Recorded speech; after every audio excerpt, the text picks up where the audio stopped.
ইতালির প্রধানমন্ত্রী Giorgia Meloni শুধু তার রাজনৈতিক দৃঢ়তার জন্য নয়, বরং ব্যক্তিত্ব ও সৌন্দর্যের জন্য বিশ্ব নেতাদের দৃষ্টি কেড়েছেন। ইতালির ইতিহাসের প্রথম নারী প্রধানমন্ত্রী হিসেবে দায়িত্ব নেওয়ার পর থেকেই জর্জিয়া মেলোনি আন্তর্জাতিক রাজনীতির অঙ্গনে বিশেষভাবে আলোচিত, বিশেষভাবে পরিচিত। তার সৌন্দর্যে আকৃষ্ট হয়ে কোনো দেশের প্রেসিডেন্ট হয়তো তার কাছে নিয়ে যাচ্ছেন ফুলের তোড়া, কেউ বা প্রেমিকের মতো হাঁটু গেড়ে সম্ভাষণ জানাচ্ছেন জর্জিয়া মেলোনিকে। শক্তিশালী নেতৃত্বের পাশাপাশি তার আকর্ষণীয় ব্যক্তিত্ব ও সৌন্দর্য আলোচনায় এসেছে বিভিন্ন সময়। মার্কিন প্রেসিডেন্ট ডোনাল্ড ট্রাম্প থেকে ফরাসি প্রেসিডেন্ট ইমানুয়েল ম্যাক্রন সবাই তার প্রতি বিশেষ অনুভূতিশীল দৃষ্টি দিয়ে ইতিমধ্যে বিশ্ব মিডিয়ায় তোলপাড় সৃষ্টি করেছেন।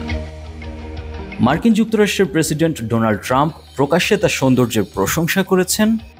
শুধু ট্রাম্পই নয়, অন্যান্য অনেক বিশ্ব নেতা প্রকাশ করেছেন মেলোনির প্রতি সম্মান ও মুগ্ধতা। মেলোনি তার সৌন্দর্যের সাথে ব্যক্তিত্বের জন্য সমানভাবে প্রশংসিত। তিনি নির্ভীক চিত্তে ইসরায়েলের মতো দেশের সমালোচনা করতেও ছাড় দেন না। এবার মেলোনি সেই সৌন্দর্যকে পুঁজি করে তোলপাড় সৃষ্টি করেছে ইতালিয়ান চিত্তাকর্ষক ওয়েবসাইট ফিকা। তারা মেলোনির বিশেষ মুহূর্তের ছবি নাম দিয়ে কিছু ছবি প্রকাশ করার পর ইতালিতে চাঞ্চল্য সৃষ্টি হয়েছে।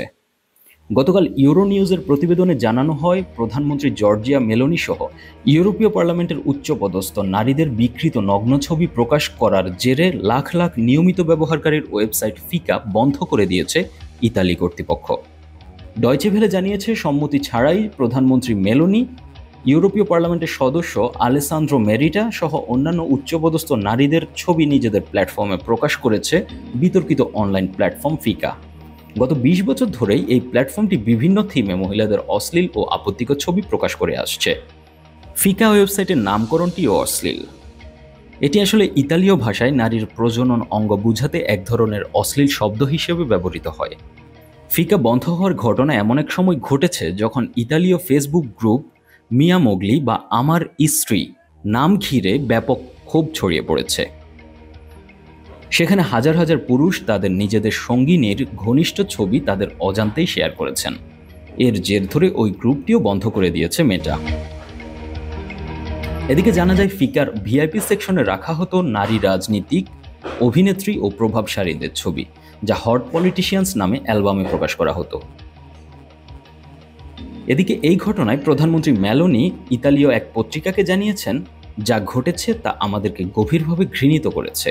এই ফোরামের প্রশাসক ও ব্যবস্থাপকদের হাতে যেসব নারী লাঞ্ছিত, অপদস্থ ও ব্যক্তিগত মর্যাদায় আঘাতপ্রাপ্ত হয়েছেন, তাদের প্রতি আমি একাত্মতা ও সংহতি প্রকাশ করছি।